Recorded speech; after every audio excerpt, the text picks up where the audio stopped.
Corrie loved an object lesson that she often used in her public speaking. She would show an embroidery from the wrong side. It would be a mangled mess of threads, hardly much to look at, and a confusing mess. Then she would flip the same cloth over, and on the other side would be a beautiful crown. It was a vivid example of the lessons Corrie had learned. In her darkest days, she could make little sense of her serious predicament.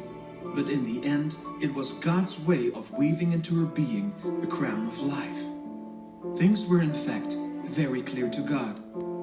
She treasured what she had learned during the war for the rest of her life. When the ability to speak was taken from her in her old age, she stayed faithful to her faithful God. Like the poem she quoted so often. My life is like a weaving between my God and me. I do not choose the colours. He worketh steadily. Oft times he weaveth sorrow, and I in foolish pride forget he sees the upper, and I the underside. Not till the loom is silent and the shuttle cease to fly will God unroll the canvas and explain the reason why the dark threads are as needful in the skillful weaver's hand as the threads of gold and silver in the pattern he has planned. Pray for yourself and for the other Christians. Where there's no vision, the people perish.